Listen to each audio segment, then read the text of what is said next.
बिहार के गया में गया के सांसद सह केंद्रीय मंत्री जीतन राम मांझी ने सर्किट हाउस में प्रेस वार्ता कर कहा कि तेजस्वी यादव को अपने पिताजी से पूछना चाहिए कि जब वह केंद्रीय मंत्री थे तो उस समय बिहार को स्पेशल राज्य का दर्जा क्यों नहीं दिलवाए थे। स्पेशल राज्य का दर्जा से यह 4 गुना ज़्यादा बिहार को मिला है। उन्होंने कहा कि मेरा राजनीतिक चरित्र रहा है, मैं काम करता हूँ और कहता नहीं हूँ। एनडीए का निर्देश है सभी अपने अपने संसदीय क्षेत्र में बजट के बारे में बताएं। बिहार की जनता इतना कमज़ोर दिमाग का नहीं है, वह नहीं समझते हैं कि किसने क्या काम किया है। क्या कहा 16 अप्रैल को गया के गांधी मैदान में हमने कॉरिडोर कहा था। उस वक्त कॉरिडोर क्या था कोई जानता था क्या इतना जानते हैं? कॉरिडोर के लिए पीएम नरेंद्र मोदी को धन्यवाद दिया। काशी के तर्ज पर बोधगया और विष्णुपथ कॉरिडोर का निर्माण होगा। नीति आयोग की बैठक में ममता बनर्जी को बोलने नहीं दिया गया। इस सवाल पर उन्होंने कहा कि आजकल एक टेंडेंसी हो गया है, हम समझते हैं कि राजनीति में विरोध होना चाहिए। मेरे सामने ही ममता बनर्जी बैठी हुई थी, निर्धारित था कि 5 मिनट से ज़्यादा कोई अपनी बात नहीं बोलेगा। इसी दौरान ममता बनर्जी 5 मिनट से ज़्यादा का समय हुआ तो रक्षा मंत्री राजनाथ सिंह ने समय के बारे में रिमाइंडर दिया। इसी पर सीएम ममता बनर्जी ने कहा कि हमें बोलने नहीं दिया जा रहा है और वह वहां से चली गई। कोई शारीरिक दिक्कत हुई होगी। सीएम नीतीश को नीति आयोग की बैठक में नीतीश कुमार के शामिल नहीं होने पर मंत्री मांझी ने कहा कि या आप लोग समझिए कि नीतीश कुमार बॉयकॉट किया या नीतीश कुमार पीएम के कितने आभारी हैं। कोई शारीरिक दिक्कत हुई होगी। हमें भी लगा कि सीएम नहीं आए हैं, इनके स्थान पर डिप्टी सीएम को भेजना चाहिए था, लेकिन वह भी नहीं गए। गया में एम्स और वजीरगंज में इस्पात कारखाना के लिए बात रखे हैं। जितना मांगे थे उससे ज़्यादा मिला है। बिहार को स्पेशल राज्य का दर्जा क्यों नहीं दिलवाए थे? मानसून सत्र के एक भी बैठक में तेजस्वी यादव के शामिल नहीं होने पर केंद्रीय मंत्री ने कहा कि उनको अपने पिताजी से पूछना चाहिए कि जब राष्ट्रपति शासन को डिवोक करने की बात थी तो बिहार में राष्ट्रपति शासन खत्म हुआ था। इतना पावरफुल थे, केंद्रीय मंत्री थे, उस समय बिहार को स्पेशल राज्य का दर्जा क्यों नहीं दिलवाए थे? स्पेशल राज्य का दर्जा से यह 4 गुना ज़्यादा बिहार को मिला है। गया से मगध भूमि न्यूज के लिए मनोज कुमार की रिपोर्ट। 100 मेगावाट की नई विद्युत परियोजना पीरपैंती में निर्माण कराया जाएगा। ये भी एक विशेष बात है जो बिहार के लिए है और हम समझते हैं कि आज तक इस तरह की बातें नहीं की गई थी। तो बिहार को इस बजट में कितना मिला है कहना मुश्किल होगा, इसीलिए छोटी छोटी जो बातें हैं उसको हम दे रहे हैं। फिर उसके बाद बिहार राज्य के विभिन्न स्थानों पर नए एयरपोर्ट और मेडिकल कॉलेज एवं खेल संबंधी आधारभूत संरचनाओं का निर्माण किया जाएगा। हम इसमें कर सकते हैं कि हमारा इसमें भी एक डिमांड चल रहा है कि गया में एक एम्स हो और जब एम्स यहाँ होगा तो नियम है कि 100 किलोमीटर के दूरी पर के नज़दीक में नहीं हो सकता। तो गया में होता है तो 125 किलोमीटर की दूरी है।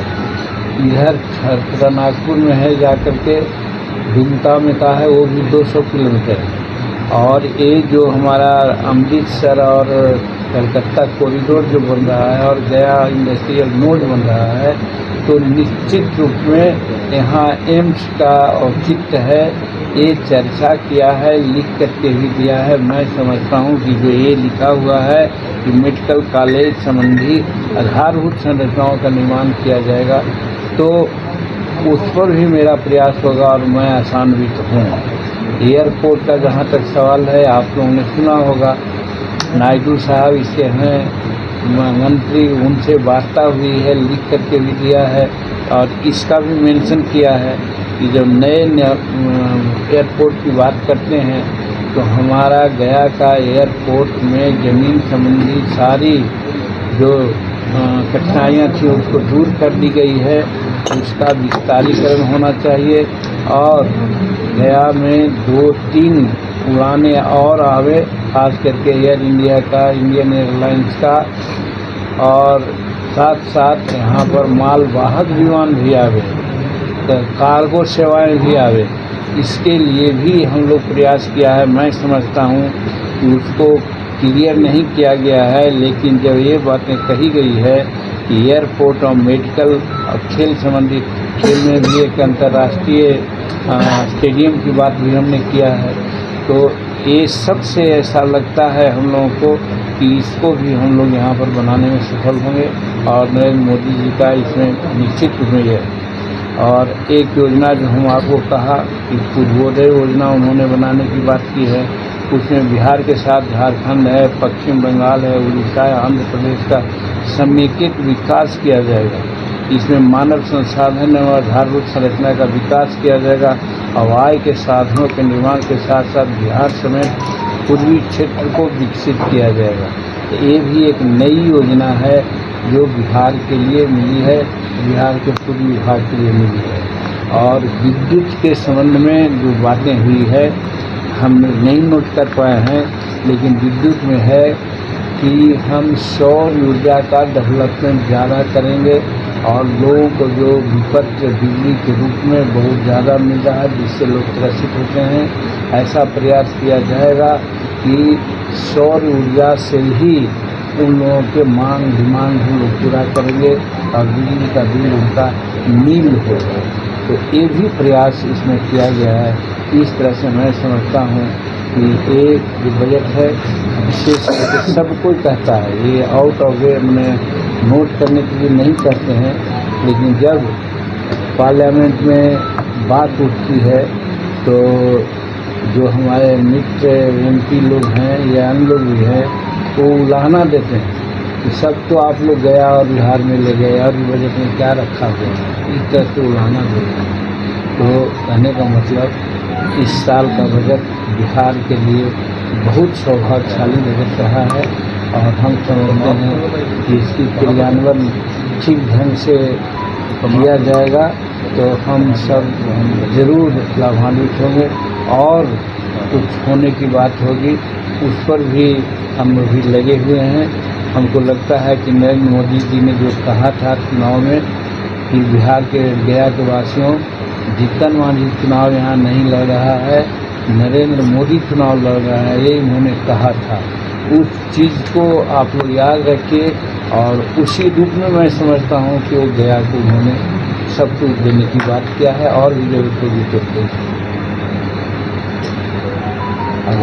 अभी आप लोगों से मिल रहे हैं, अभी चैम्बर ऑफ कॉमर्स से मिलेंगे, शाम को चले जाएंगे, 7 बजे ट्रेन पकड़ाएगी तो उसी से चल जाएंगे और दिल्ली फिजिकल राज्यसभा में मेरा बिहार तक ये क्वेश्चन है। तो कहने का मेरा मतलब है कि इंगेजमेंट होता है, ऐसे में कुछ आवश्यक काम भी छूट जाता है। तो उसी तरह से नितिन का और कोई इम्पोर्टेंट काम होगा और not to be noted quoted ये कर सकते हैं। जब पेट हमारा भर गया था और कहेंगे एगो रोटी दीजिए जितना मांगे थे उससे ज़्यादा ना मिल गया थी। तेजस्वी यादव लगातार बयान दे रहे हैं लेकिन मानसून सत्र के एक भी बैठक में विधानसभा में नहीं गए, इस पर क्या? तेजस्वी जी के बारे में हम तो यही कहना चाहते हैं, उनको अपने पिताजी से पूछना चाहिए या आप लोगों को पूछना चाहिए कि जब राष्ट्रपति शासन विभोग करने की बात थी तो मास्को में भारत के राष्ट्रपति थे और मास्को में से रात को कागज भिजवा के दस्तखत करा के लाया गया और सुबह में बिहार में राष्ट्रपति शासन खत्म हुआ।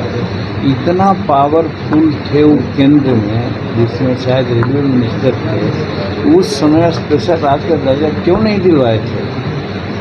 तो तेजस्वी जी को तो अपने पिताजी से पूछना चाहिए। इधर तो जो मिला ये मैं समझता हूँ कि स्पेशल राज्य के दर्जा से 4 गुना ज़्यादा दिया गया है और ये प्रधानमंत्री जी का ये नहीं कि सिर्फ बिहार के बारे में उन्होंने किया है। एक जब पूर्वोदय योजना उन्होंने लागू की है तो पूर्वोदय में बिहार भी है, उड़ीसा भी है, वेस्ट बंगाल भी है और पूर्वोत्तर राज्य भी है। आज पूर्वोत्तर राज्य के लोगों से पूछिए बिहार वहाँ दिल्ली में जाकर के, लोग कहते थे कि सड़कें नहीं थी, आज सड़कें चौड़ी हो गई, आज वहाँ एयरपोर्ट बन रहा है, आज वहाँ इंडस्ट्रियल ये बन रहे इंस्टीट्यूशन बन रहे हैं।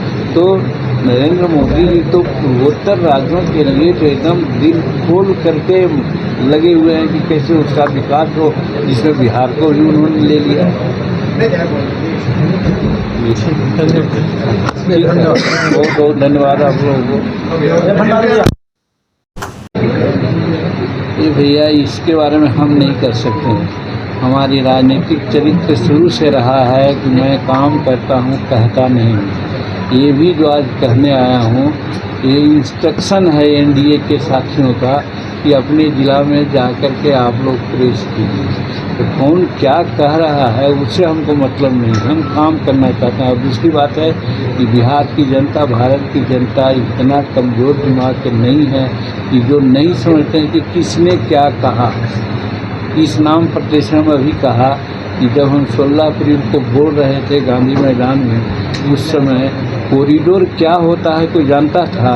कोई बोलता था? कोई पत्र पत्रिकाओं में आप लोग तो जरूर निकालते कभी कि कोई कॉरिडोर की मांग किया हो।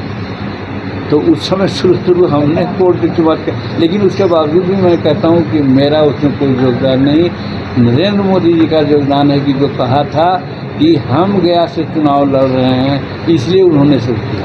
सर एक और चीज, बॉटनिकल पार्क जैसे यूपी में 1 से या 2 बॉटनिकल पार्क मिलने जा रहे हैं बजट के अनुसार, हमारे क्या को एक भी तो बॉटनिकल पार्क दिलवा देते। देखिए, अगर हम चाय मांगते हैं तो हम सिर्फ कहेंगे कि उसमें चीनी की भी बात आ जाती है, दूध की बात आ जाती है, लीकर की बात आ जाती है, संयुक्त चाय होता है। तो जब इंडस्ट्रियल नोड यहाँ बनाया जा रहा है, उसमें सारे चीज़ समाहित है, सब कुछ होगा, बॉटनिकल पार्क निश्चित होगा। दूसरा एक शब्द कहा आपने, पॉलिटिकल हब। पॉलिटिकल नहीं, इंडस्ट्रियल हब, इंडस्ट्रियल हब। एक अंतिम सवाल रखा आपने कि अगर क्रियान्वयन ठीक से होगा तो बहुत बड़ी, यहाँ कुछ है इसमें? देखिए, कोई भी काम होता है तो जनता का सहयोग, पत्रकारों का सहयोग, बुद्धिजीवियों का सहयोग, कार्यकर्ताओं का सहयोग आवश्यक है। अगर ये अच्छी चीज़ आई है, हम लोग मन से इसमें सहयोग करेंगे तो जल्दी हो सकेगा और अच्छा से हो सकेगा। और नहीं तो कोई क्रिटिसिज्म के दृष्टिकोण से करेगा, कोई कहेगा कि अमुक ने लाया, नहीं होना चाहिए, वो कहेगा कि उसको लाभ मिलेगा और पॉलिटिकल नहीं होगा। ऐसे करने से इसमें कहीं न कहीं गड़बड़ियाँ होगी। इसीलिए हमने कहा कि सबको मिलजुल कर के जो मिला है उसका उपयोग करना चाहिए, ताकि हमारा गया का विकास हो। गया एक अंतर्राष्ट्रीय जगह है, अंतर्राष्ट्रीय हिंदू धर्म का भी है, बौद्ध धर्म का है, जो आप जोड़ सकते हैं कि वो कौन सर्किट होता है उसमें बुद्ध गया जुटा हुआ है, इंटरनेशनल ये मैप पर है, वो हमारा बोध गया। हाँ, तो ये भी है। तो कहने का मतलब कि इतना बड़ा जगह है, ध्यान दिया गया। और एकदम हमको तो यही लगता है कि हमने यही कहा कि जब बनारस का विकास हो सकता है, कॉरिडोर बन सकता है, तो गया और बोध गया क्यों नहीं? और वही बजट में लिखा गया, उसी तर्ज पर होगा। तो भाई हम तो अनुग्रहित हैं नरेंद्र भाई मोदी जी का।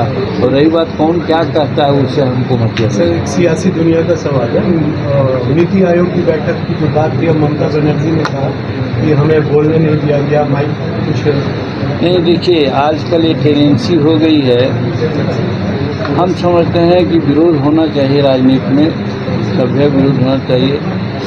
सौभाग्यवश नरेंद्र मोदी की कृपा से नीति आयोग में आमंत्रित सदस्य के रूप में मैं भी, और ऐसा भी था कि हम यहाँ बैठे हैं तो हमारे सामने ही उधर ममता बनर्जी बैठे हैं। तो ए पर आसाम, आंध्रा ऐसा करके 3-4 राज्यों का होने के बाद उन्होंने बंगाल का नाम लिया था कि साहब 5 मिनट से ज़्यादा कोई नहीं बोलेंगे। तो वहाँ हो रहा था कि बोले शुरू हो जाता था 5 मिनट 1 सेकेंड, 2-4 मिनट 10 सेकेंड, ऐसा करते करते जब 0-0 पर आ गया तो जो कंडक्ट कर रहे थे राजनाथ सिंह जी, उन्होंने दबाया, आवाज़ आई। इसी पर वो बोले कि अन्य लोग बोल रहा है, जाते हमको बोलने की क्यों बात नहीं दिया जा रहा है, लेकिन किन्हीं को बोलने नहीं दिया गया है, आपने देखा है। इसलिए समय का पाबंदी तो होना चाहिए। तो नहीं, आप लोग हमारा मोबाइल रखी बंद कर दिए, माइक बंद करा दिए, अब नहीं बोलना देना चाहते हैं, कुछ तो चलिए। नीतीश जी नहीं गए नीति आयोग की बैठक में, और कांग्रेस कह रही है कि नीतीश जी बाइकआउट किए। ये तो आप लोग भी समझ सकते हैं कि नीतीश जी बाइकाट किए कि नीतीश जी यानी कितना आभारी हैं प्रधानमंत्री के, जो उन्होंने कहा खुद ये में। अब व्यक्ति है, कभी हो सकता है कोई शारीरिक दिक्कत हुई हो, इसके चलते नहीं गए। हम लोगों को भी लगा कि नहीं गए तो अच्छा नहीं था, होना चाहिए था, या नहीं तो डिप्टी चीफ मिनिस्टर को भेजना चाहिए था, लेकिन वो भी नहीं गए, ये भी नहीं गए। तो बिहार कुछ तो और कहता, जैसे हम ही कह रहे हैं ना कि भाई कहीं क्लियर नहीं है, लेकिन हम कह रहे हैं कि गया में एम्स हम बनवाने के लिए प्रयास कर रहे हैं। कहीं कुछ नहीं है, लेकिन वजीरगंज में इस्पात कारखाना जो वजीरगंज और पूर्णिया में चालू हुआ था, तो पूर्णिया का काम आगे बढ़ रहा है और गया जो कर रहा है, तो वो भी हम लोग उसको उठाना चाहते हैं। तो इसी तो है हमारा तिलैया ढाहर योजना का मामला है। तिलैया ढाहर योजना बन जाने से हम लोगों को पानी मिलेगा, बंगाल से भी है, यहाँ से बिजली भी दे रहेगी, तो उसको ये न कि तो उसके लिए हम लोग कर रहे हैं। बरंडी बियर योजना है। तो इस तरह से बहुत सी बातें हैं जिसको कि हम लोग कहते कर रहे थे, और इस पर मांग अगर होती तो ज़्यादा अच्छा होता। और अपने शारीरिक कारणों से नहीं गए तो ये तो आदमी का ये है, कभी भी कुछ हो सकता है। हमें 4 दिन से हम लोगों से नहीं मिल रहे, पत्नी बीमार, पार्लियामेंट